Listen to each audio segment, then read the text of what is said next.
ikindi akatubwira ngo ntimukabe ingaru. Ingaru ni agakoko kagenda muri direkisiyo zombi. Kaba kagenda gutya, kahura n'ikintu kigatangira, kagahita gasubira inyuma kakagenda. Kahura n'ikindi gutyo. Noneho avuga ati rero mukwiriye kuba abagabo. Ntimukabe ingaru ngo niwahura n'ikibazo uhindukire uhunge. Nicyo rero Ndayirume yarabajije ngo ko bavuga ko mufite ingabo muri Ituri, hari ingabo mufiteyo? Ndamuhakanira rwose ko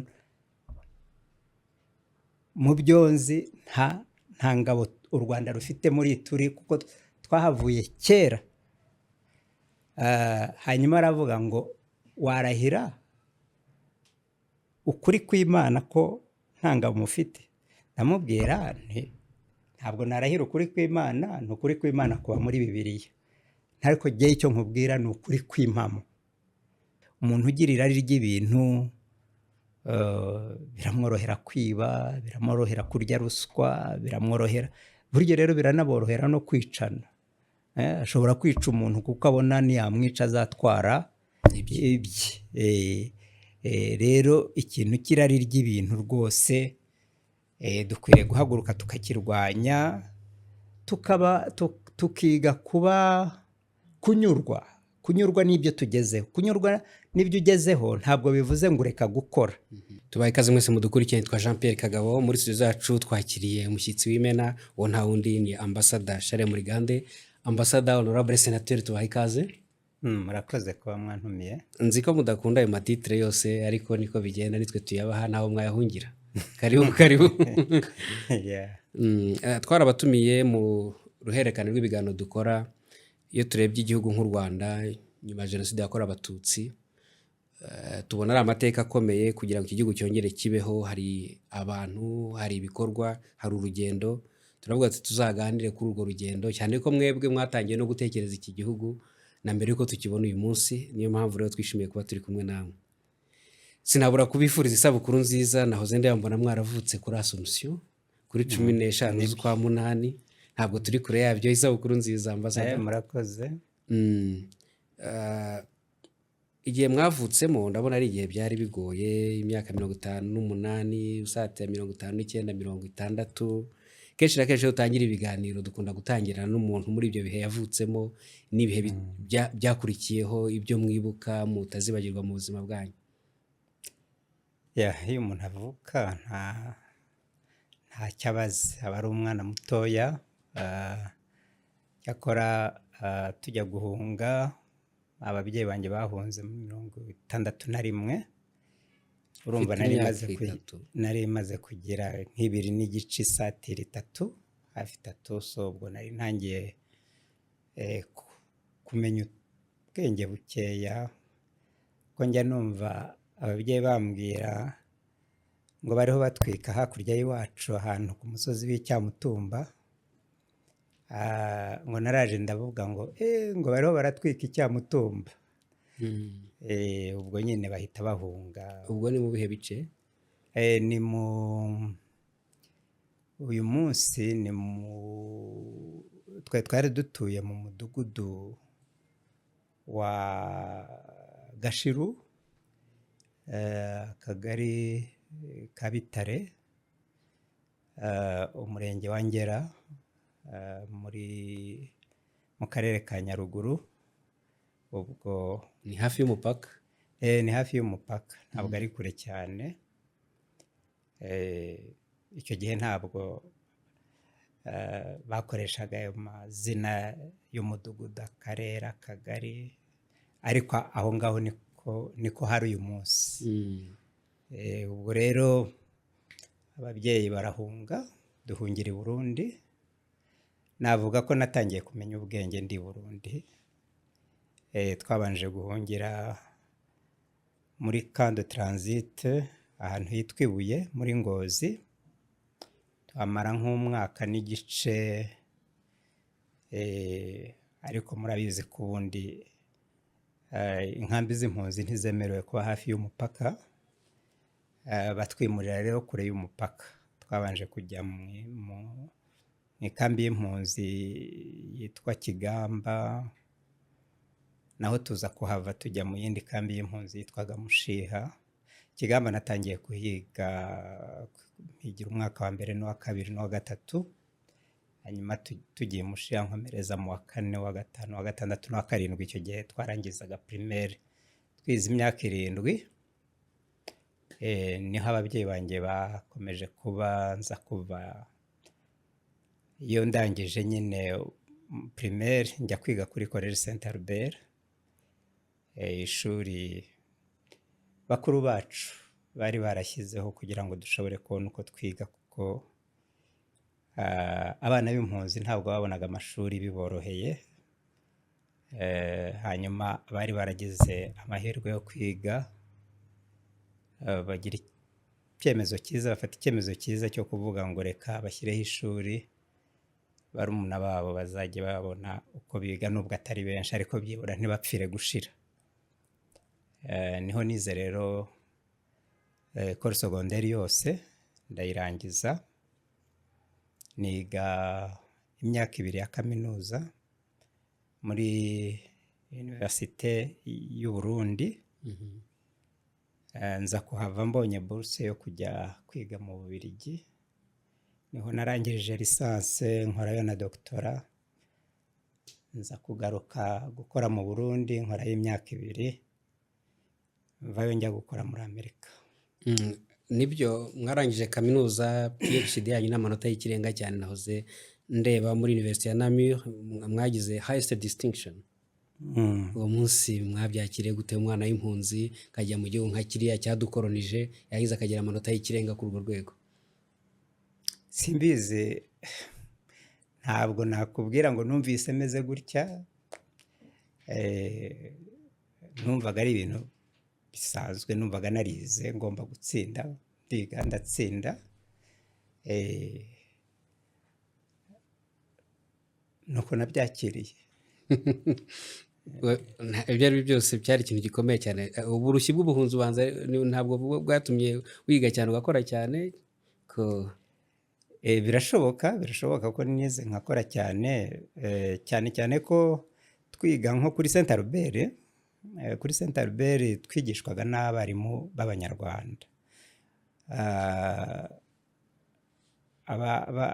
Barimo abana b'Abanyarwanda bashoboraga kwiga bakarangiza universite, cyangwa se bagera hagati bakumva ko kuri Saint Albert babuze umwarimu, harabahagarikaga amashuri yabo bakajya gukora kwitanga y'imyaka 2 bakazasubira gukomeza. Hari n'abandi barangizaga mbere yo gushaka akazi kabahemba, bakabanza bagakora imyaka 2 cyangwa 3 kuri Saint Albert bakabona kujya gushaka akazi kabahemba. Batwigishaga rero nk'abigisha koko barumuna babo, badukangurira gukora cyane cyane ko iyo wagiraga ibyago ugatsindwa nta rindi shuri wari kuzabona. Kugira ngo uzabe warize kuri Saint Albert uhatsindirwe cyangwa se bakwirukane kuko witwaye nabi, byabaga birangiye. Kwiga kwabaga kurangiye kuko ntiwajyaga mu ishuri ry'Abarundi ngo bazaguhe amahirwe yandi yo kuba wakwiga ngo ukomeze. Rero wasangaga twaramenyereye kwiga dushyizeho umwete. Ubwo rero umuntu yarabyimukanaga akajya no muri universite agakomeza kwiga ashyizeho umwete nta burangare. Cyane cyane nyine ko wabaguze ngo ni amahirwe abona bake. Si abana b'Abanyarwanda benshi babonaga bene ayo mahirwe yo kuba wabona buruse ituma wiga. Rero wangaga gupfusha ubusa amahirwe uhawe. Hari umuntu twaganiriye hano, Ambassadeur Mutaboba, sinzi niba wibuka igihe yarahari, niba hari nka mwarimu yaranyigishije Mutaboba. Byaranshimishije cyane kumva ukuntu Ambassadeur Mutaboba yigisha Ambassadeur Murigande. Nicyo cyiza buriya kinezeza ku mwuga wo kwigisha, kuko ngira ngo twese turabo turi bo kubera abantu batwigishije. Rero iyo umuntu yigishije umuntu ukabona yavuyemo umuntu birakunezeza, kandi nawe iyo ubonye umwarimu wakwigishije birakunezeza, kuko usa n'umufitiye umwenda wo kuvuga ngo warakoze, kuko ibyo nshobora gukora uyu munsi, ibyo nshobora kugeraho uyu munsi wabigizemo uruhare. Integura kino kiganiro yumva byose Ambassador Murigande nk'umuntu public figure, umuntu uzwi, ndabazi mu mirimo mwakoze, ariko hari ibyo ntarinzi cyane, nko kumenya ubuzima bwanyu buri sociale, ibyo mushobora kuba abantu benshi batabaziho, ariko umuntu yambwiye ati kimwe mu bintu Ambassador Murigande akunda uburezi, akunda umwana wiga n'ibyo abaganiriza abo bahuye, ibyo bikiyongera ku guca bugufi, kudashaka nyine kugaragaza ko umuntu akomeye cyane nubwo yaba akomeye. Wenda ibyo nibyo binshimishije kuba uvuze ku burezi, ariko ndashaka kubaza ku ishuri rya Saint Albert, abantu benshi barigarukaho, nk'iyo urivuga ni ibihe bintu umuntu adakwiye kuryibagirwaho? Ikintu cya mbere numva umuntu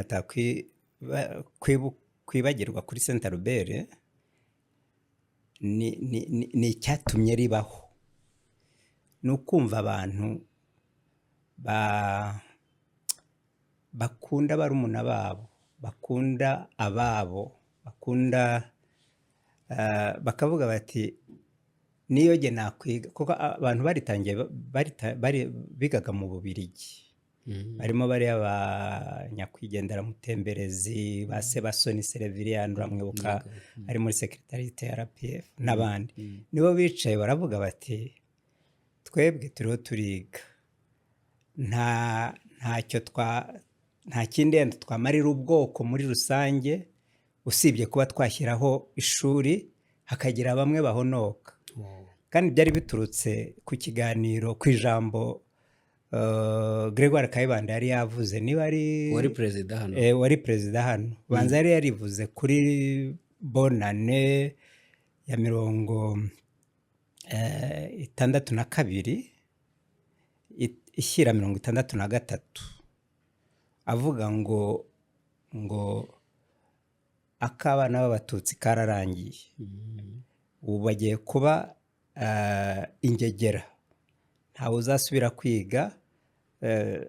Babyumvise birabababaza cyane, baravuga bati rero ntidushoboye yenda kubacyura, ntitwacyura impunzi zacu, ariko hari icyo twakora, twagerageza tugashyiraho ishuri. Batangira rero igitekerezo, bashaka abandi banyeshuri b'Abanyarwanda aho bari, haba ari Kinshasa muri Université Louvain, abo mu Bubiligi bo bose bajya hamwe, baratangira babwira n'inshuti zabo, bashyiraho udufaranga, bohereza Sebasoni Sereviriye kuza gushakisha uburyo bashyiraho ishuri, bagenda babwira abandi Banyarwanda barimo n'abapadiri nk'ababigira umwami. Niko ishuri rya Saint Albert ryatangiye. Hari ukuntu bagiye kuganiriza umuryango w'Abadominike, abapadiri b'Abadominike babaga i Bukavu, baravuga ati icyo ni igitekerezo cyiza, reka turebe icyo twabafashamo. Avuga ngo hari propriété, hari amazu abakoro b'Ababiligi bari barasize ahantu hafi y'Ibuvira muri domaine Rafiki, yitwaga domaine Rafiki, n'aha ni Gatobwe. Ati barayadusigira ngo dusigare tuyitaho, twayabatiza mugatangiriramo. Ubwo rero bamwe bareka amashuri baraza, abandi barangiza bakaza bagakoramo, usibye ko ho batahatinze, hateye intambara ya Murere, abantu barahunga, ni nayo yatumye n'Abanyarwanda benshi bahunga bakabajyana muri Tanzania mwese. So ubwo rero ikintu cya mbere nicyo kintu cyo gukunda abawe, ukaba waniyibagirwa, ukitanga kubakorera. Ikindi cya kabiri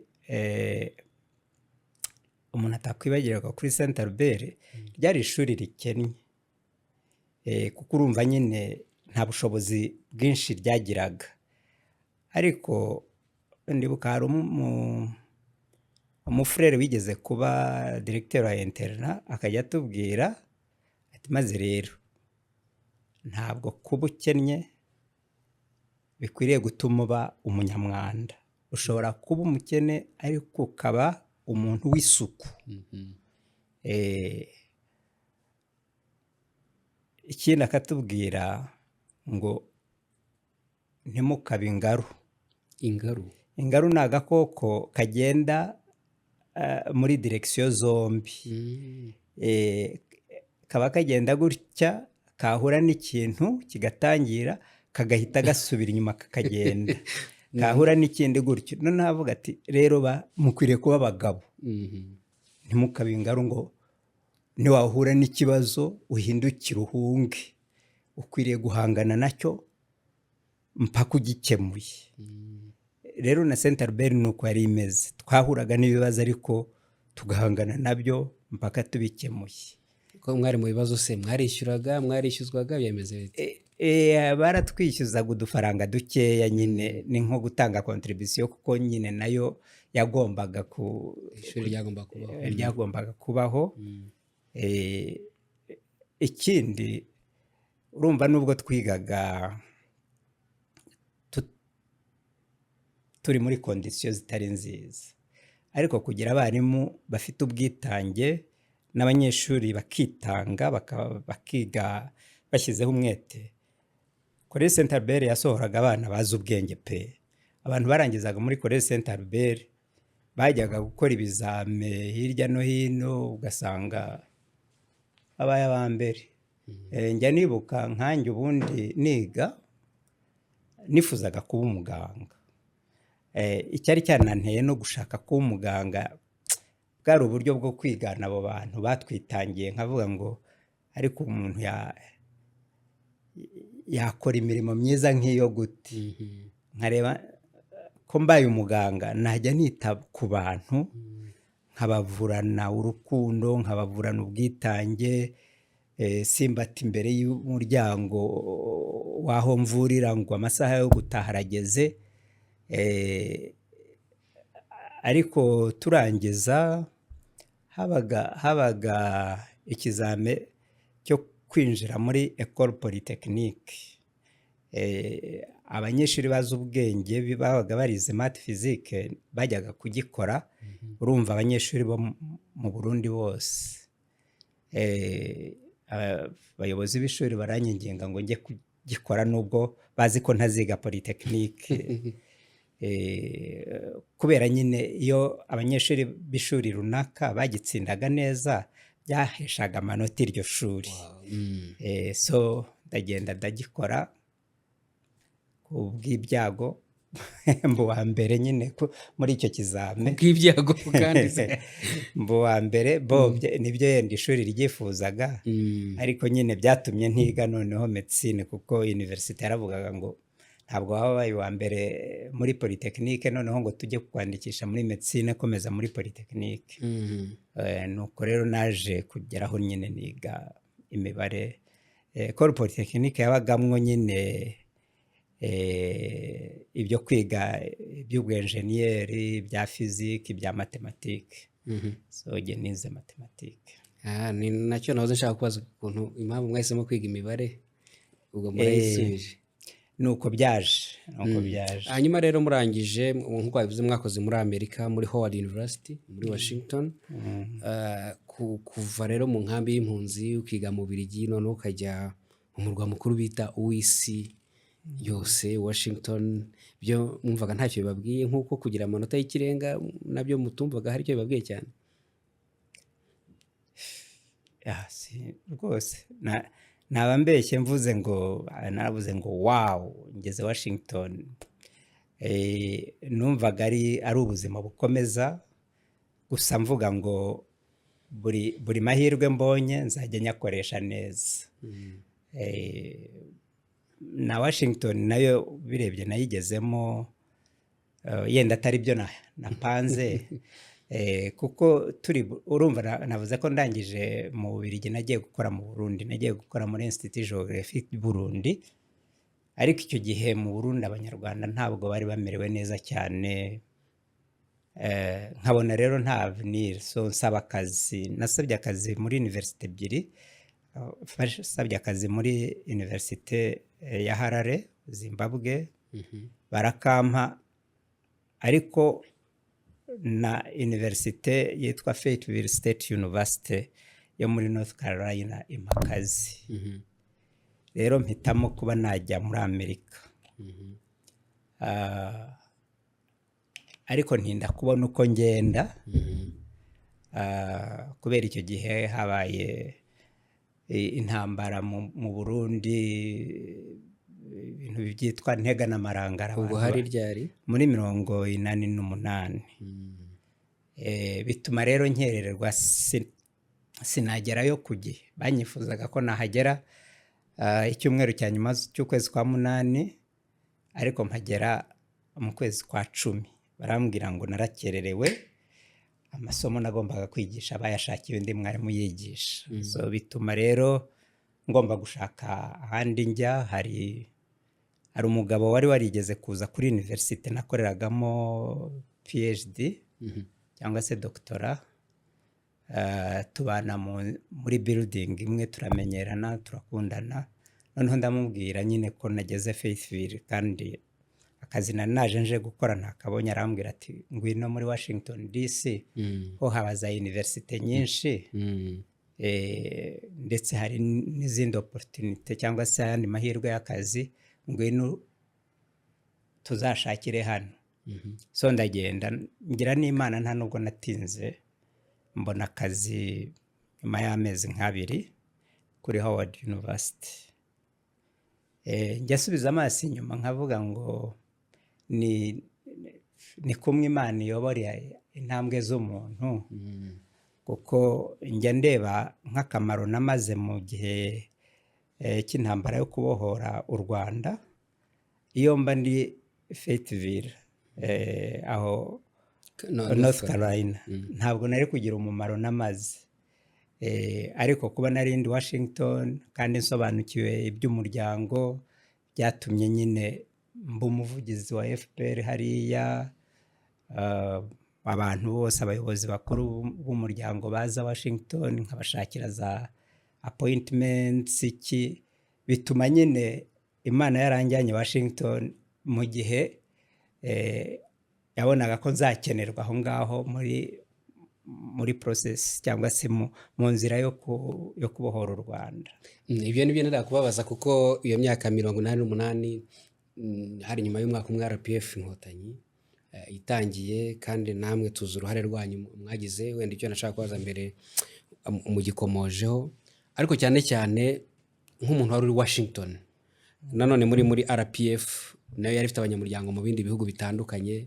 Nibaza ko imikorere yayo yari itarahama cyane, kandi hategurwaga na ruriya rugamba. Byabafashaga gute nyine guhuza, nko kuba ahantu isi yose navuga yuko bafata nk'ahantu hakomeye, niba hari ikintu cy'inyongera agaciro cyarimo kugira ngo mubashe kumenya ibera hirya no hino ku isi, binabongerere namwe ijambo mu ruhando mpuzamahanga?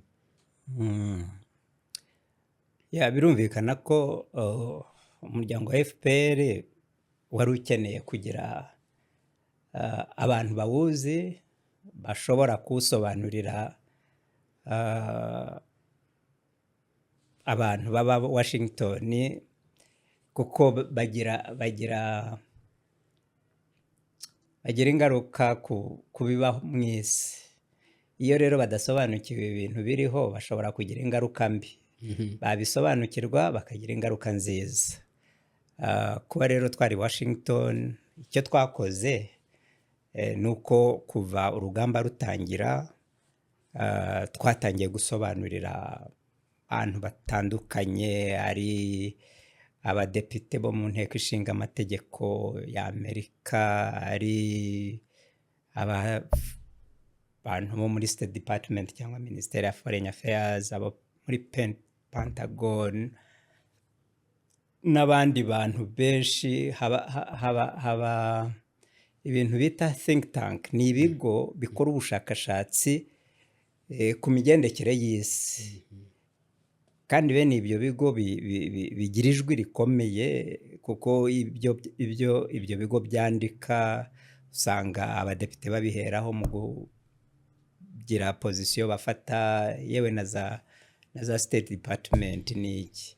Abo bose rero twagendaga duhura nabo, tubaganiriza, ndetse na za ambasade zitandukanye zose. Iyo habaga hari ikintu FPR yakoze, twagombaga kukimenyesha izo nzego zose, ndetse tukanatoranyamo n'izo dusaba umubonano tukagenda tukabisobanura. Rero navuga ko kuba twari turi Washington DC byafashije urugamba mu buryo bumwe cyangwa ubundi.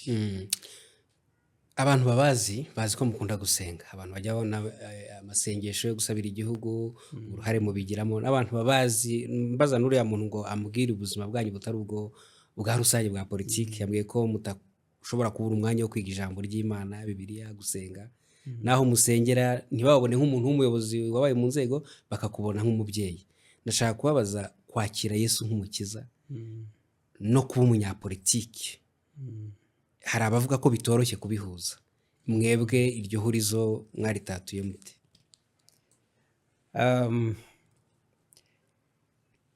Numva d'abord icyamfashije ni uko nabigiyemo mbitekereje. Navuze nanjye mbere y'uko njya muri politiki natekerezaga nk'abo bantu, nkavuga ngo ese buriya byashoboka. Noneho njya kureba mu mateka avugwa muri Bibiliya, nsangamo abantu babaye abanyepolitike kandi bagakiranukira Imana. Uhereye ku muntu nka Yosefu, bavuga nyine wagiye mu Egiputa mu buryo bubabaje, nk'uko natwe bamugurishije twabaye impunzi, bene wacu batwirukanye mu gihugu. Aragenda ariko aza kugera n'aho aba uwo bakwita nka minisitiri w'intebe mu gihugu cy'Egiputa, kandi akora imirimo yatumye akiza ubwoko bw'Isirayeli, ubwoko bw'Abanyegiputa ndetse n'ibindi bihugu icyo gihe. Ndeba abantu nka Mose, nawe Imana imuvuga nk'umuntu utangaje, ngo mu bantu babayeho ku isi nta muntu wicishaga bugufi nka Mose, nta muntu wakiranukiraga Imana nka Mose. Ariko nawe yakoze umurimo wa politiki, kandi umukobwa wa Farawo yari yaramugize umwana we, yemera kuvayo, ava muri privilege cyangwa mu binezeza, ajya mu butayu, agera n'aho nyine ayobora ubwoko bw'Isirayeli, abuvana mu Egiputa abujyana mu gihugu cya. Ndeba n'abandi nka ba Dawudi n'abandi, na ba Nehemiya, nabo bavuye i Babuloni, ahantu bari bakomeye, ari abaziritsi b'inzoga z'umwami, ari abajyanama b'umwami, bareka iyo comfort bari barimo, basubira iwabo hari harasenyutse kugira ngo buba. So nsanga mu by'ukuri birashoboka kuba ukunda Imana, kuba wubaha Imana, kandi ukanakora n'imirimo ya politiki.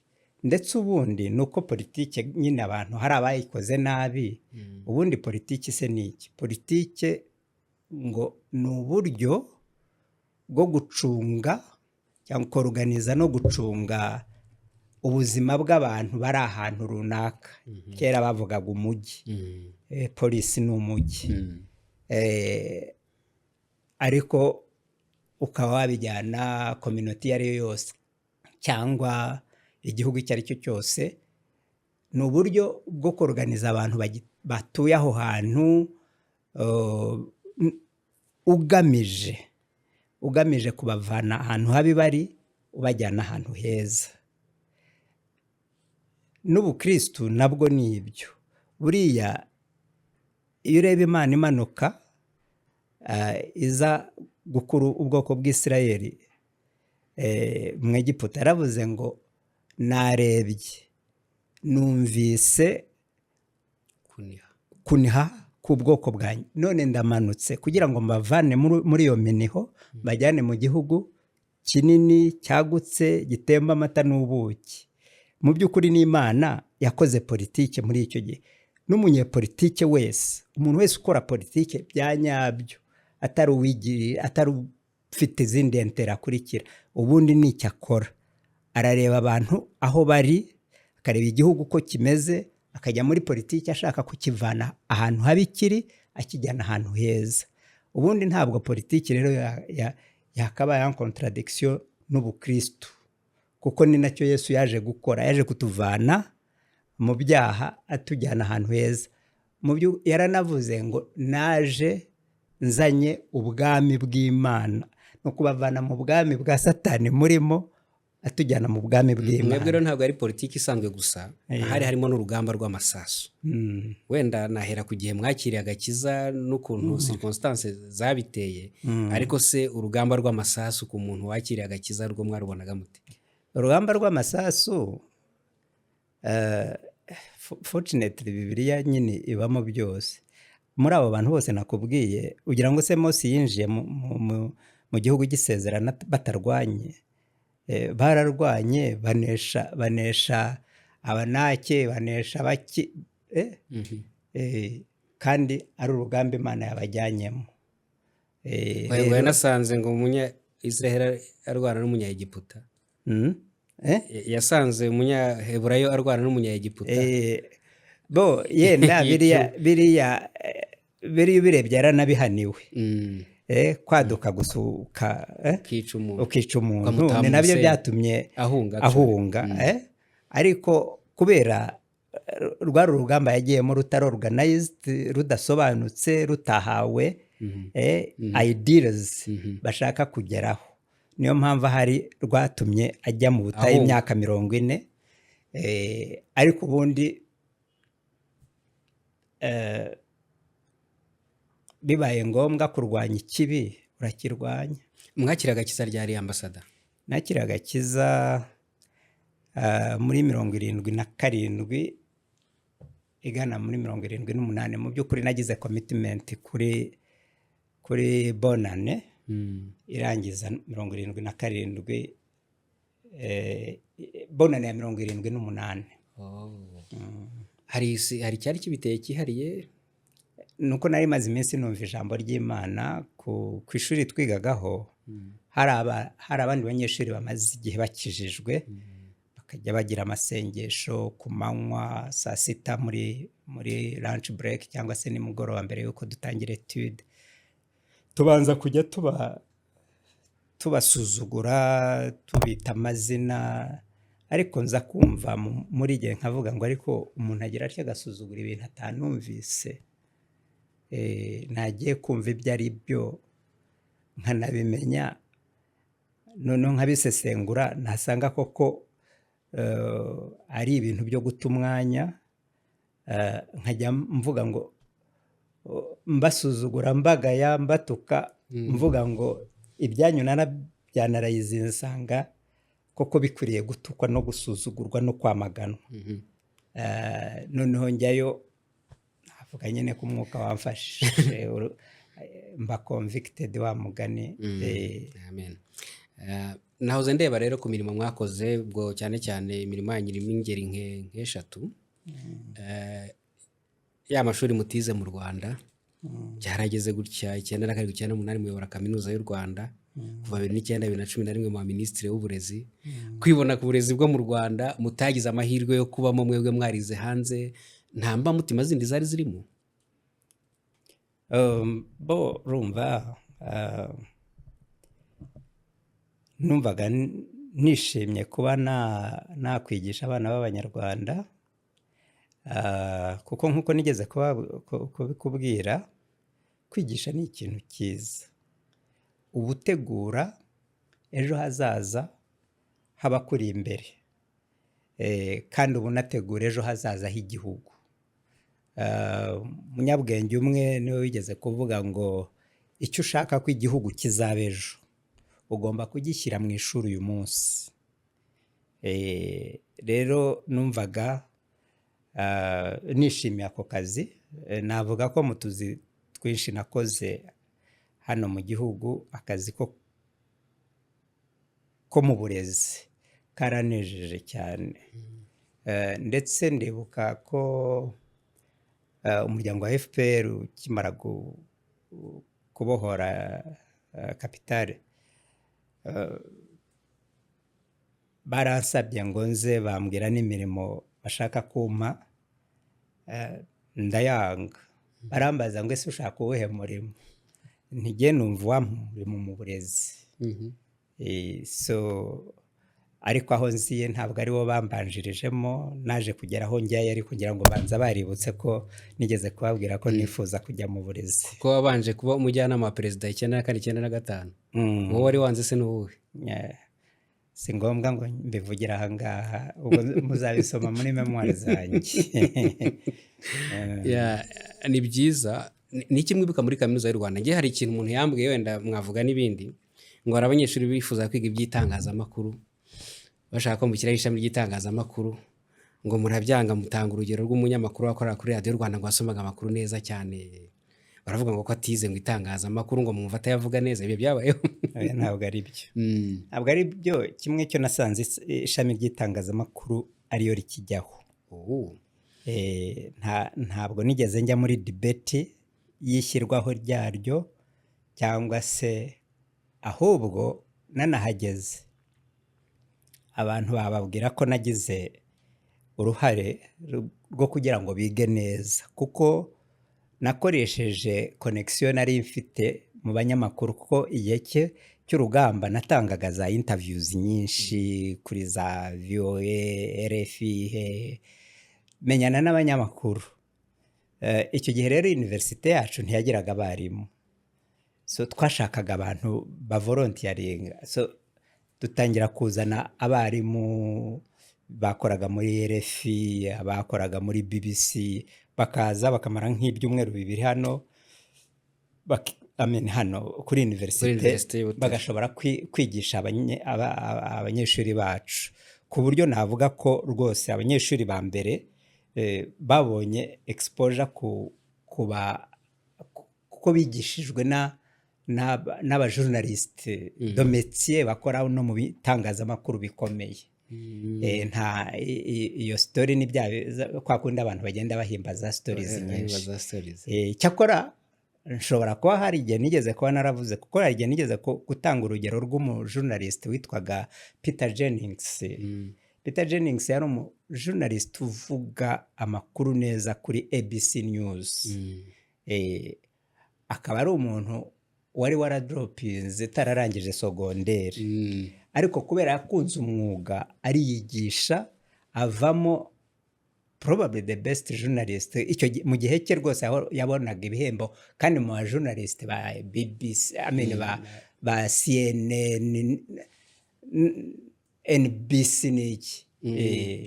So ushobora kuba narigeze kuvuga ngo mu by'ukuri kwiga sibyo bizabagira abajournaliste beza. Ikizabagira abajournaliste beza ni uko muzakunda umwuga, mukawukorana passion, cyangwa se passion mu kinyarwanda simbizi, ariko mukawukora muwushaka, muwukunze, kuko iyo ukora ikintu ugishaka ugikunze ushyiramo n'umwete wo kwiyigisha kugira ngo ukimenye neza. Nibyo mpereye ku burezi, kuko nahoze ndeba ahantu mwagiye mukora imyaka myinshi. Nk'ubu ngubu wabaye umujyanama wa perezida, nibyo 1995, ukabona nabonye imyanya myinshi mwaragiye mu mwaka umwe 2, ariko aho mwatinze cyane naho mu burezi. Minisitiri w'uburezi 2009 2011 naho ni hafi aho, ariko ahandi mwatinze ni mu bijyanye n'ububanyi n'amahanga, minisitiri w'ububanyi n'amahanga, ambasaderi w'u Rwanda muri Japan. Nabonye mwarabaye na Minister wa Transport and Communication. Ibyo ntabwo nshaka kubibabazaho, wenda byo byatinda cyane. Reka mbagarurira no mu muryango FPR Inkotanyi, uwo mwakoreye mukabera n'umuvugizi wa Washington. 1998 2002 mwabaye umunyamabanga mukuru wawo, ariko bigeze muri 2 muri FPR mwahuye n'ikibazo. Wari Perezida Bizimungu aregura, biba ngombwa ko hagira biyamamaza, yari Perezida Kagame namwe ubwanyu. Kwiyamamazanya n'umuntu wari Vice President wanayoboye urugamba rwo kubohora igihugu, wabifata gute? Wumvaga ko ari ukwiyamamaza cyari byari bita guherekeza muri mvugo z'iki gihe? Urumva amategeko twagenderagaho, amategeko ya transition, icyo bita mu gifaransa bakitaga loi fondamentale, itegeko shingiro. Itegeko shingiro ryateganyaga ko mu gihe cy'inzibacyuho perezida uriho aramutse agize impamvu zatuma adashobora gukomeza kuba perezida, apfuye se, arwaye indwara ituma adashobora gukomeza gukora imirimo, yeguye cyangwa se n'umutwe wa politiki wamutanze umuvanyeho ubwo bubasha, umutwe wa politiki aturukamo ugomba gutora abantu babiri bagahabwa inteko cyangwa se inama ihuriweho n'abadepite n'abaminisitiri. Hanyuma iyo nteko igatora muri abo babiri uba perezida. Rero uko byagenze ni uko biro politiki ya FPR yaratoye itora abantu babiri. Muri abo babiri batoramo nyakubahwa perezida wa repubulika icyo gihe wari chairman w'umuryango, nanjye barantora nari secrétaire général ngo tugende badutoremo. Urumva iyo itegeko rivuga ngo batanga umuntu umwe, umutwe wa politiki aturuka mutanga umuntu umwe, twari gutanga chairman wacu, ariko kubera bavuga ngo umutwe wa politiki utanga abantu babiri, hanyuma inteko igatoramo. Ntabwo banavuga ngo inteko noneho bakagenda kwiyamamaza, ntabwo bavuze ngo tanga abakandida babiri biyamamariza uwo mwanya, tanga abakandida babiri hanyuma inteko igizwe n'abadepite n'abaminisitiri igatoramo umwe muri abo. Rero ntabwo twagiye kwiyamamaza, umuryango wa FPR wari wadutanze kugira ngo muri twembi batoremo umwe, ariko habaye amatora muri biro politike, ntabwo byabaye ibintu biri aho gusa, habayeho amatora. Perezida Kagame icyo gihe amaze gutorwa hari ijambo yababwiye, yaravuze ati niteguye gusubiza Imana ikibazo cyose izambaza ku bibazo by'abanyarwanda. Namwe hari icyo mwari muvuze, murakibuka? Ndacyibuka, ntabwo ari kera. Mwari mumubwiye ngo iki?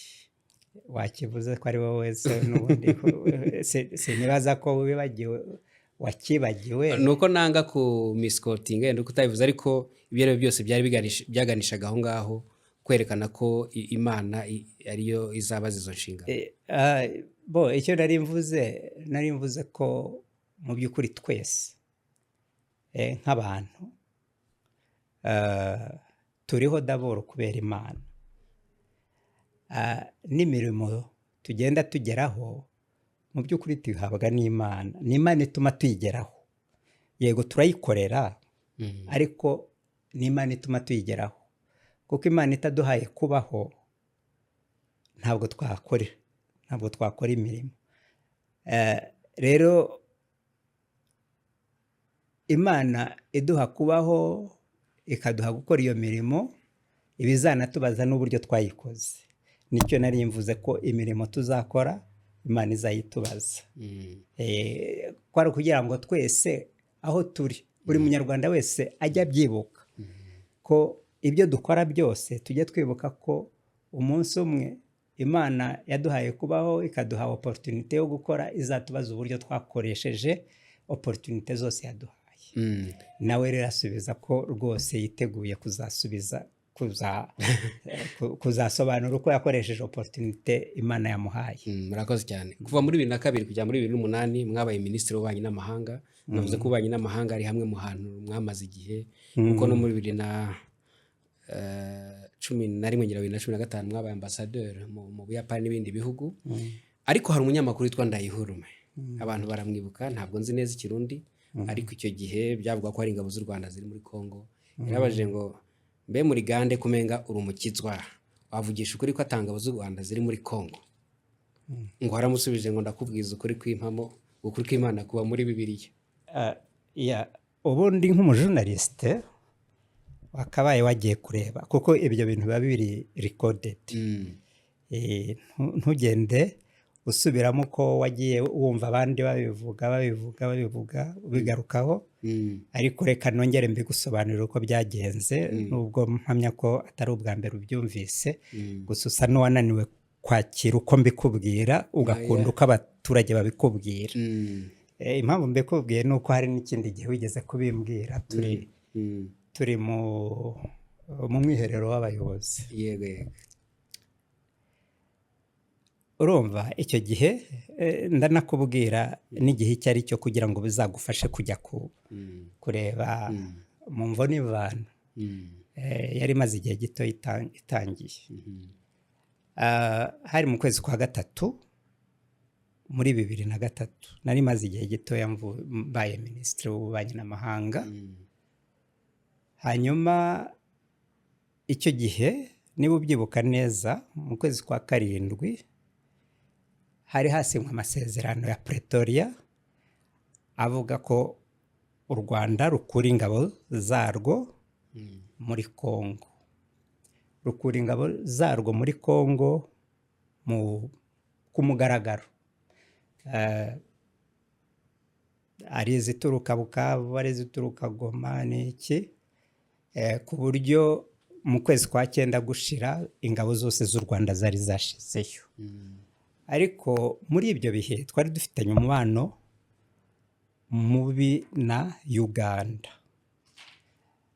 Uganda kuko yo yari igifite ingabo itangira kugenda itubeshyera ngo buriya ngo dusohoka mu muryango, tuva muri Kongo duciye mu muryango, tugasubira muri Kongo duciye mu idirishya.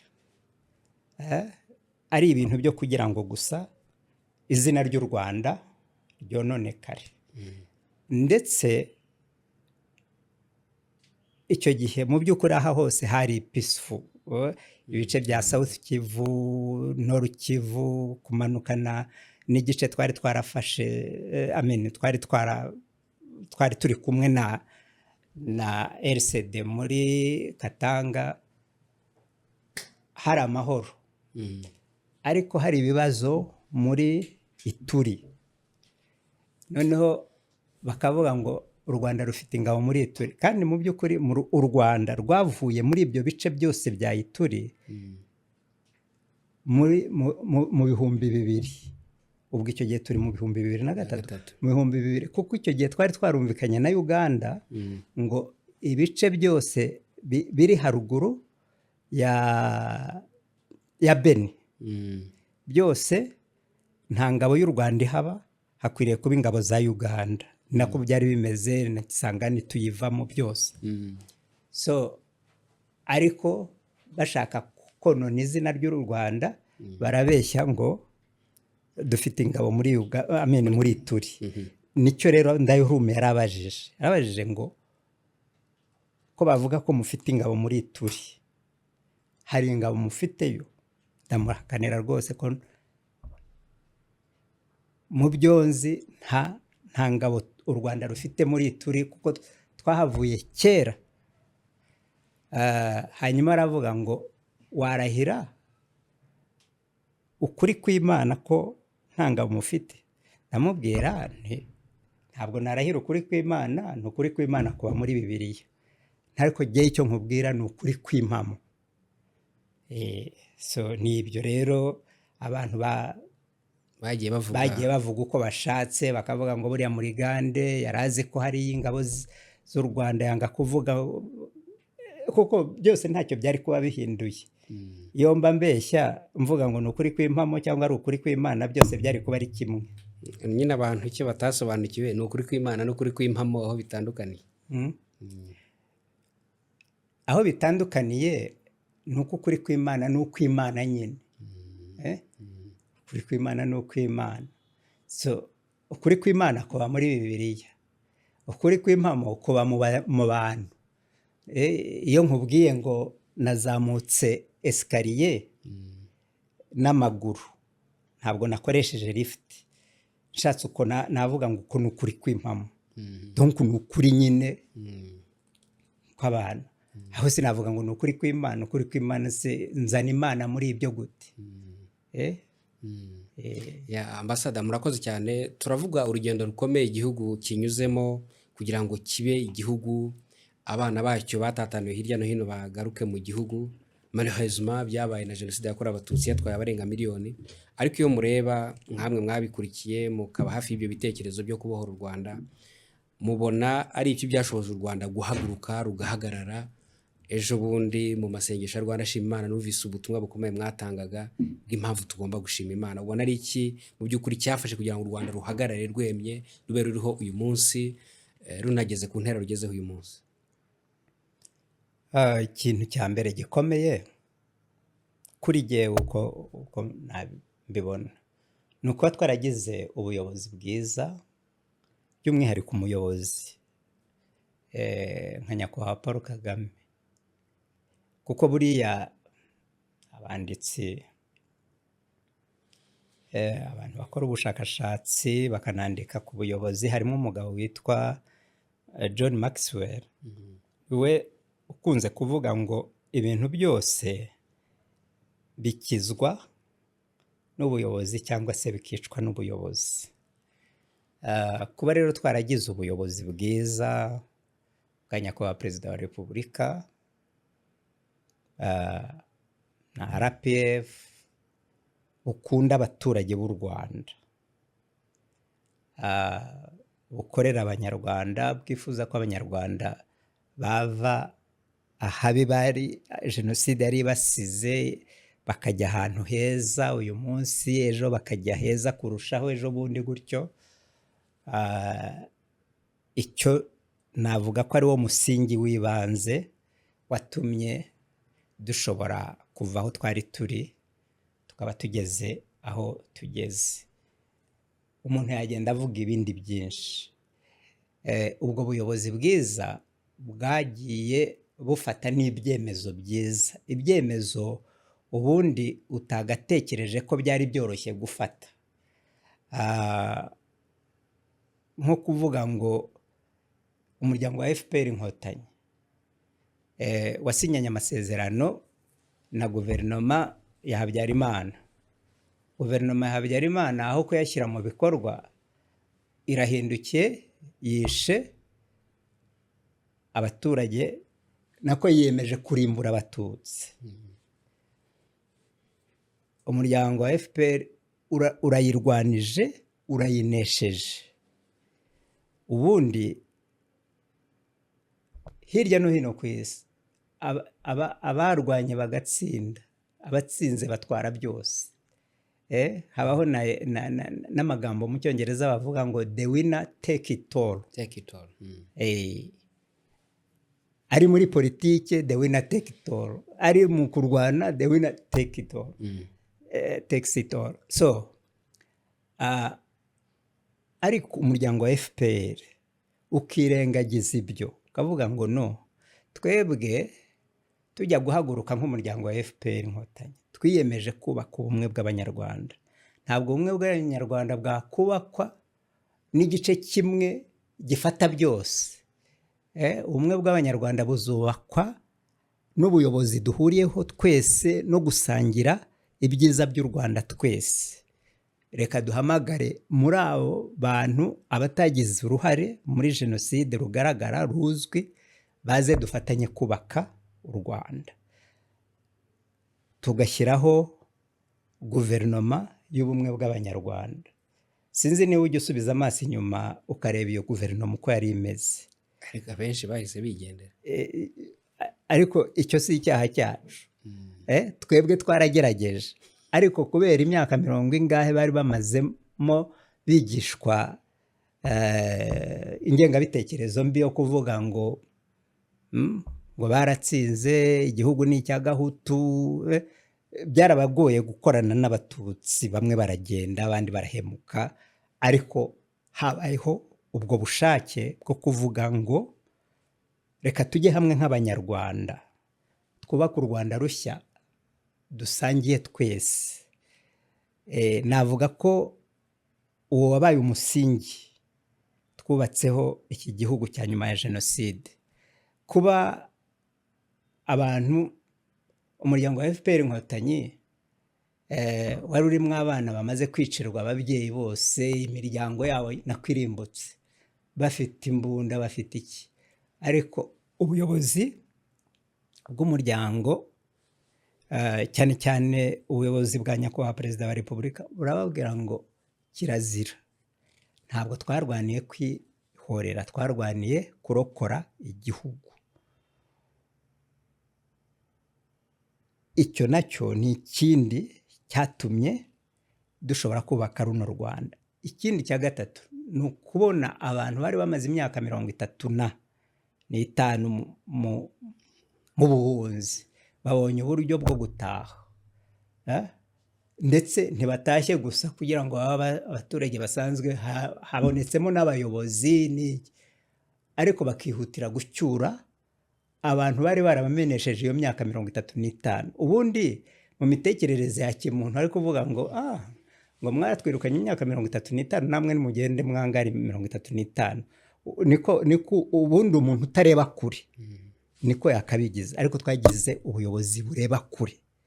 Uravuga ngo ngo ntabwo kuba twarababaye dukwiriye gutuma abandi bababara, ahubwo dukwiye gukora ibishoboka byose bagataha, tugafatanya kubaka u Rwanda.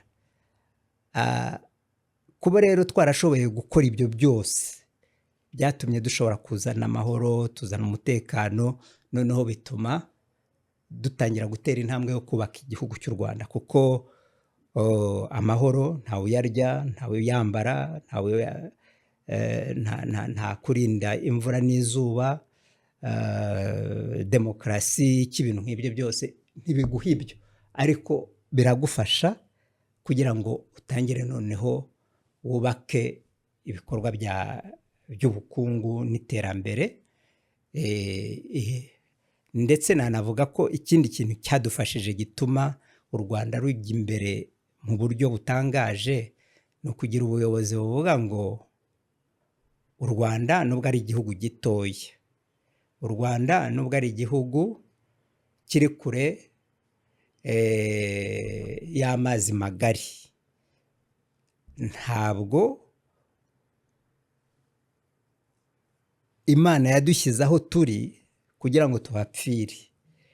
Imana yadushyize aho turi kuko izi ko dushobora kuhakirira tukahaberaho neza. Ibyo rero byatumye dushobora gutangira kugira indoto ndende yo kuvuga ngo ibyo Abasud-Korea bakoze bakageraho, ibyo Singapurian bakoze, ibyo Abasuwisi bakoze nabo badagera ku nyanja, natwe twabikora, kuko Imana yaturemanye ubwonko bungana n'ubwabo. Yenda aho turi uyu munsi ntabwo ari heza, nabo hari igihe bigeze kuba hatari heza. Nitwiyemeza gukora tugakoresha ubwenge n'impano Imana yaduhaye, dushobora kuzava aho turi uyu munsi tukagera aho Ubusuwisi buri, ndetse yenda tukanaharenga. Icyo kintu kugitekereza gutyo, cyane cyane biturutse kuri nyakubahwa perezida wa repubulika, akakigisha abanyarwanda, byatumye abanyarwanda uyu munsi bigirira icyizere gikomeye cyane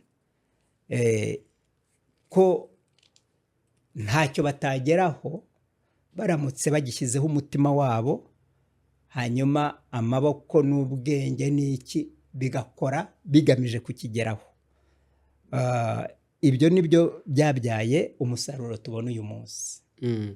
Umunsi umwe perezida wa repubulika yabajije abantu, namwe murimo, cyane cyane yarebaga ibihugu byacu bya Afurika ukuntu bikirwana n'ibibazo by'ubukene, nyamara hari ibindi bihugu byavuye aho wenda byinshi mu bihugu bya Afurika byari biri bikaba byarakataje mu iterambere. Noneho murasubiza muti kenshi biterwa n'abayobozi barijya ntibasigaze. Ubwo ndashaka guhera kuri icyo, ariko nababaza ntese ni ibihe bintu mubona muri iki gihe abantu bagomba kwitwararika bishobora kudindiza umuvuduko wacu w'iterambere, cyane cyane n'urubyiruko, kugira ngo iki gihugu navuga umurage abanyarwanda, urubyiruko babonye, bazubaka ibyo bigwi bakigire ko igihugu wenda tutabonye no mu myaka yabanje. Hari ibintu byinshi dukwiriye kutarangaraho. Iyo umuntu arebye ibihugu hafi ya byose ibihugu bibamwo ruswa burya ikinyarwanda kirakena cyane. Buriya iyo uvuze ruswa washyira mu cyongereza cyangwa mu gifaransa ukavuga corruption cyangwa corruption, ntabwo abantu bumva uburemere kimwe. Mu kinyarwanda ruswa wagira ngo ni umuntu uguhaye akantu k'inyoroshyo, ariko ruswa ni imitekerereze ipfuye yose itumwa n'ibikorwa byawe bipfa.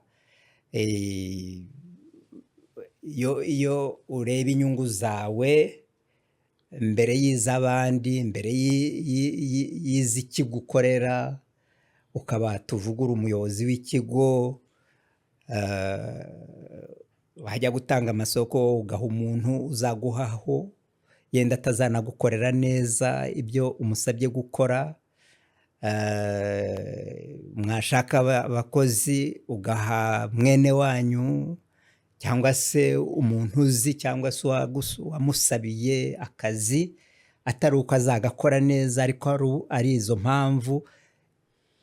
Igihe cyose tutazahaguruka ngo turwanye bene iyo mico, bene uwo muco mubi wo kudashyira imbere inyungu rusange, tugashyira imbere inyungu bwite, bizatudindiza mu iterambere, ndetse n'ibyo twagezeho bishobora gusenyuka bigasubira inyuma. Ikindi ndetse na nyakubahwa perezida wa repubulika akunze kugarukaho ni icyo kwirara, avuga ngo ibintu hari aho tugeze, cyane cyane iyo badushimagiza, bakavuga ngo turi ibitangaza, nawe ukiyumva kuri igitangaza, ushobora kugeraho ukirara. Kandi mu by'ukuri nta mpamvu, aho tugeze yego ni heza uhagereranije n'aho twari turi, ariko ntabwo ari heza uhagereranije n'aho dukwiriye kuba turi. Gusa uyu munsi umunyarwanda yavuga ko tugeze ahantu heza, azi umubare w'abanyarwanda bakiri munsi y'ubukene w'umurongo w'ubukene, uzi abanyarwanda no kubona amafaranga yo kurihira abana mu ishuri bigora, yewe uzi abanyarwanda no kubona yo kuriha mituweli bigora. Ubundi yego hari aho twari turi habi cyane, twarahavuye tugeze ahantu hanze, ariko dufite urugendo rurerure. Rero turamutse twiraye, kandi uwirara ni uwirebaho gusa, akavuga ati yewe maze kubaka amazu 2, mfite imodoka, mfite amasambu. Urumva umuntu umeze utyo mu by'ukuri ntigeze ahagurutswa n'ineza y'abanyarwanda bose, yahagurukijwe ibyo yakoze byose byari we yarirebaga. Uwo nguwo ashobora kwirara akavuga ati ngiye narashyitse, nubwo buba ari ubugoryi mu by'ukuri, kuko iyo abandi bantu batameze neza no gusubira inyuma n'ibyo wari ufite ushobora kubibura amaherezo.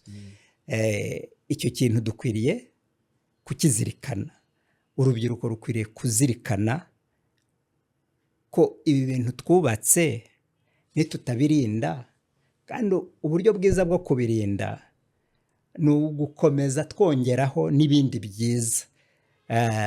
Imbaraga dufite uyu munsi ntizizabe arizo dufite mu myaka 3. Ubwo icyo gihe ntabwo twaba turiho dutera imbere, kandi iyo udatera imbere amaherezo burya uba usubira inyuma, kuko abandi baba bagucaho ukagenda usubira inyuma. Urubyiruko rero by'umwihariko ntanarubwira ko rudakwiriye konona ubuzima bwarwo. Muri iki gihe Imana ishimwe ko ubuyobozi bwacu bwatangiye gufata ingamba zikomeye zo kureba uburyo bagabanya inzoga zica twari dufite, bazita ibyuma. Hari n'izo bita donda ubwonko, hari izitwa muriture. No kumva umuntu ashobora kunywa inzoga yitwa donda ubwonko, ubwo se uba ushaka iki? Cyangwa iyitwa muri turi, mu cy'ukuri uba wariyanze ushaka kwiyahura. Rero kugira ubuzima bwiza, ubuzima burimwo disipurine, no kugira umwete mu kazi, kandi no kumenya ngo iki gihugu ni icyacu twese nk'abanyarwanda, dukwiriye kugiharanira twese nk'abanyarwanda, tukakirinda ikibi icyo ari cyo cyose, tugaharanira kugiteza imbere. Ibyo ni bimwe rwose nakangurira buri munyarwanda wese, niba dushaka gukomeza gutera imbere nk'uko byagenze muri iyi myaka ishize. Ambassador, nmaze ndeba wenda sigaje n'iminota mike ngo tusoze iki kiganiro. Mwize n'ibijyanye n'imiyoborere, leadership. Ariko nanone kuri urugero mutanze rwo kurinda cyane cyane urubyiruko ibyangiza, hari nk'ibihugu tubona nk'ibihugu nk'Ubushinwa, ibyemezo bikomeye bagiye bafata kugira barwanye ibyo bintu. Wenda sinzi nawe ushobora gutanga ingero, kuko hari umuntu uva ngo bahagaritse izi nzoga bakagira gutari kwa ibihugu tuzi nabyo byafashe ibyemezo bikomeye mu kurwanya ibiyobyabwenge n'ibyo bintu byangiza ubuzima, kuko babona yuko bishobora kwangiza iterambere ry'igihugu. Oya, nibyo rwose. Icyo gihugu wari uvuze cy'Ubushinwa, hari igihe rwose nabo bari batangiye kumera nk'uko twari tumeze, kubera ibindi bihugu byabohererezaga inzoga zikomeye za alcohol zifite dogere 100, babigisha guhinga urumogi, banywa urumogi, abantu barapfa bamera nabi rwose. Ariko igihugu biba ngombwa ko gifata ibyemezo byo guca ibyo bintu. Iyo batabifata ntabwo tuba dufite Ubushinwa dufite uyu munsi.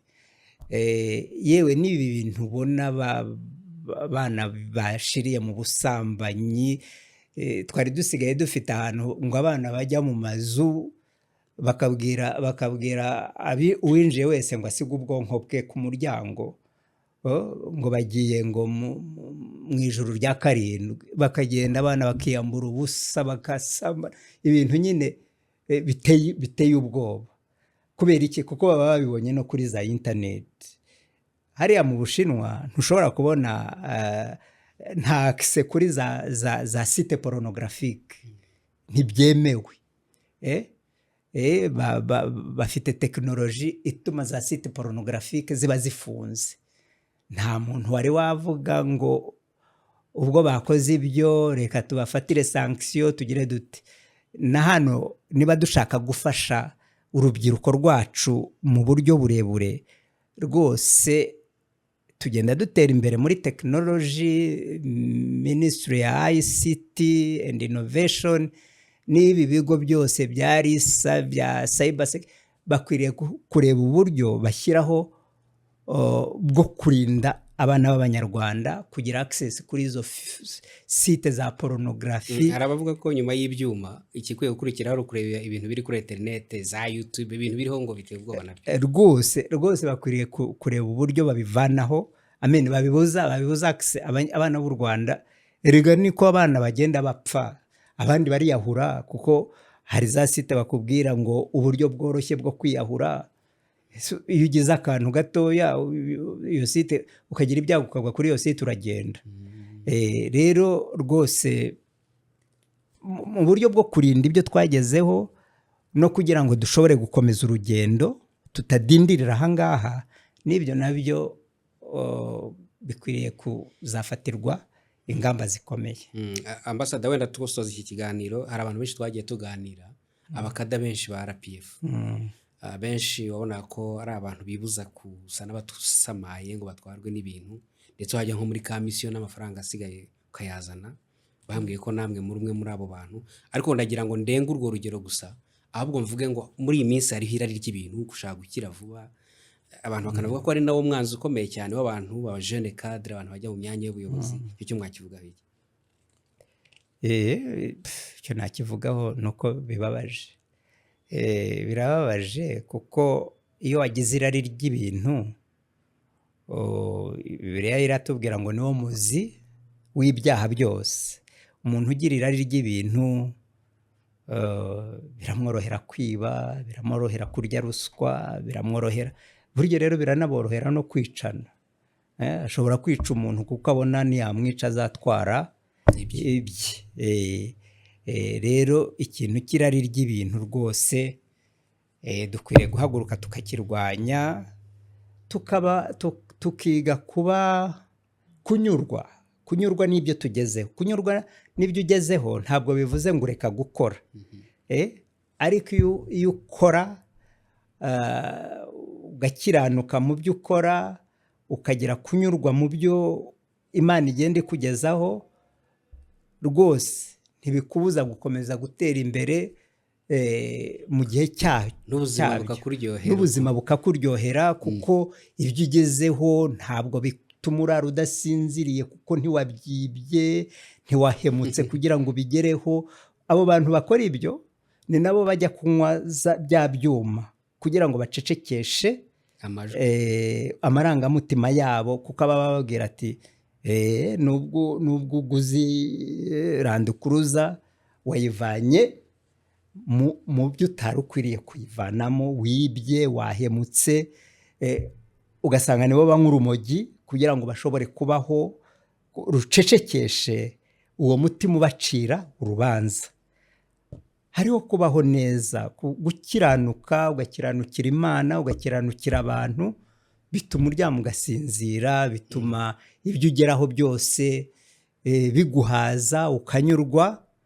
At the end of the day ukazarangiza urugendo rwawe ntawe mufitanye urubanza. Kandi n'abagize byinshi mbona badushyira mu mwobo ungana. Rusororo nawe urenze 2 kuri 2, buriya ni 2 kuri 1 na metero na 80 ugana hasi. Nibyo rero rwose ntabwo abantu bakwiriye guhemuka, kandi ntabyo bazajya bahagarika zimwe muri izo nganda. Hari abavuze ngo 1 kuri 1, kuko 2018 hari insengero zirenga 10,000 zafunzwe kubera ibyo zasaba kuzuza, no muri 2023 birongera. None abantu bakajya bavuga ati ariko ko muhafunga izi nsengero utubara ari twinshi. Ejo bundi rero n'utubari natwo badushyira amategeko akomeye. Babonye rero bahagaze ziriya nganda bati bwo ni kimwe ku nsengero n'utubari. Oya, nta kimwe na kimwe kiriho. Ikintu nkundira abanyarwanda twese dukwiriye gukundira ubuyobozi bwacu, by'umwihariko nyakubahwa Perezida wa Repubulika. Aho abonye ikibazo cyagirira nabi abanyarwanda, ntatinya kugikemura. Rwose naho yenda hari abavuga ngo ariko biriya bintu ko byazamugiraho ingaruka, yakwemera ingaruka zikamubaho aho kugira ngo abanyarwanda bagire ibyago. Rero bimaze kugaragara ko mu nsengero hari insengero ziyoborwa n'abantu batasobanutse, bakora ibintu bidasobanutse, bagiye bazifunga. Ariko ntabwo babujije abanyarwanda gusenga. Barababwiye bati nimushyire ibintu ku murongo muzagenda mufungurirwa insengero. Byaratangiye nubwo yenda abakristo twakwifuje ko byihuta kurusha bagafata nk'itotezwa ngo gutoteza abantu. Ntabwo ari itotezwa, bikorwa kugira ngo habeho uburyo dukora imirimo yacu neza, kuko nta bakristo bigeze batotezwa. Iyo tuba dutotezwa se tuba twarahuriye kuri stade ejo muri Rwanda Shima Imana abantu 42,000 twese, kandi twasabye uruhushya guverinoma, ndetse na guverinoma ikaza ikifatanya natwe ko nyakubahwa Perezida wa Repubulika yari yatwoherereje Minisitiri w'Intebe. Nta totezwa ry'abakristo rihari rwose. Habayeho kuvuga ngo niba muhurira ahantu hakwiriye kuba ari heza, hatunganye, hakwiranye n'abanyarwanda. Niba kandi uriho ukora uwo murimo ukwiriye kuba ubifitiye ubushobozi. Ese wize amashuri yahe? Ufite umuhamagaro w'uhiki? Ibintu nk'ibyo.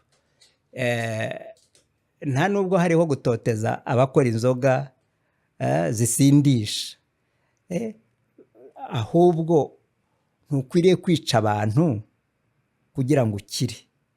Ese ntiwakora ibintu bimara inyota ariko bitica abantu? So ni ibyo. Ikiba gishishikaje ubuyobozi bwacu, igishishikaje nyakubahwa perezida wa repubulika ku isonga y'ubuyobozi bwacu, ni ukurinda abaturage b'u Rwanda icyabagiraho ingaruka mbi cyose. Nta toteza rero. Twanzura iki kiganiro ambasada Murigande tunabashimira cyane umwanya mwafashe mukaza hano mukaduha ikiganiro. Nibaza yuko ntago biri mu nyungu zanyu bwite, ahubwo biri mu badukurikira bose, ko abantu baba bagenda bakurikirana mu myaka. Nibaza ko muganira, ntago mugosora mu rucaca, hari benshi bagenda no mu bindi biganiro mwaratanze bagenda bagira icyo bavanamo. Nabaza ngo iyo ndebye imirimo mwagiye mukora mwebwe ubwanyu, kuba umujyanama wa perezida, kuba ministre w'ubwikorezi n'itumanaho, kuba umuyobozi wa Universite y'u Rwanda, kuba umunyamabanga mukuru wa FPR Inkotanyi, kuba ministre w'ububanyi n'amahanga, kuba ministre w'uburezi, kuba ambasaderi w'u Rwanda mu Buyapani na biriya bihugu bindi byegereye aho ngaho, no kuba uyu munsi muri umusenateri. Umuntu yabyumvise yakumva ari imyanya ikomeye ndetse abantu benshi banayifuza. Ariko umuntu abareba buri gihe nyine ubona mutuje, nta bintu byo kwivuna, rimwe na rimwe umuntu yanabanyereraho akagwa rwose. Niki cyabashoboje kugira ngo mukore imirimo iremereye, ariko mwebwe umuntu yabareba akabona muri abantu basanzwe? Ariko ibyo nkanabyagura nkabona hari n'abandi nabo bameze batyo. Ari nako imiyoborere wenda mutekereza ko yabikwiye kumera. Nirihe banga ryabashoboje gukora ibyo byose? Twanzura kino kiganiro, mwavuga iki kuri urugendo rwo kwibaka ku Rwanda? Njye navuga ko cyanshoboje ni ukumva ko ntabwo ndi igitangaza. Nta kintu mfite ntahawe ku buntu bw'Imana bukorera mu bantu. Iyo myanya yose nagiye nyihabwa n'ubuyobozi bwa FPR n'ubuyobozi bw'u Rwanda, ariko impamvu nayihawe kuri jye ni Imana iba yabakoreyemo, ni Imana dabori iba yampaye kubaho, ni Imana yanshoboje kwiga amashuri, ni nayo igenda inshoboza mu murimo nahawe, bigatuma nshobora guhabwa n'undi. Rero bituma nta mpamvu nta kwishyira hejuru. Muri Bibiliya niho bavuga ngo n'icyo ufite utahawe ngo bigutere kwirata. Rero ibyo numva ari kimwe. Ikindi numva cyagiye kinshoboza ni uko nta murimo n'umwe nigeze njyamo numva ari nka purayizi, cyangwa se ari ikintu nashakishije imbaraga zanjye, ubwenge bwanjye. Umurimo wose nahawe nawakiriye nk'amahirwe yo kugira umumaro aho ngaho, opportunity to serve. Rero iyo wagiye wumva ari amahirwe uhawe yo kugira ngo ube umugaragaho, ntabwo byimba. So icyo rero cyaramfashije. Yenda ndangiza, nabwira n'abandi bose bagenda bahabwa inshingano, bahabwa amahirwe yo kuyobora abandi, babe abagaragu babo. Niba baguhaye kuyobora abantu, ntiwumve kuri igitangaza. Mu by'ukuri no mu buyobora hari abandi babikora ndetse yenda bakaba banakurusha, nuko gusa muri icyo gihe mutayoborera icyarimwe, ntimwayoborera icyarimwe. Uyu munsi niwo wahawe amahirwe, ejo nabo bashobora kuyobora. Uba ukwiriye kubaha nk'abantu. Ubundi umuntu waremwe mu ishusho y'Imana aba akwiriye kubahwa. Hanyuma aho uri hose ukagerageza gufasha abo bantu uyobora gutera imbere, ku buryo ejo n'ejo bundi nabo nibagira amahirwe yo kuyobora bazabe barateguwe. Ibyo ufite byose ushoboye kubarusha niba bihari, uzi kubarusha niba bihari, ubibahe. Umuntu umwe niwe wigeze kuvuga ngo jye nzatanga iby'Imana yampaye byose bindimo ku buryo nzajya gupfa nta kikirimo, ndi empty shell. Ubundi niko abayobozi beza baba bakwiriye kumera, ukavuga uti ndabakorera kugira ngo mbateze imbere, ejo n'ejo bundi bazashobore kunsimbura cyangwa se bazajye no kuyobora ahandi. Turamutse tugize Imana tukagira abayobozi bameze gutyo, batirebaho, bareba kubo bayobora, bakorera abo bayobora, rwose twatera imbere kurushaho, yewe no gukira twakira kurushaho.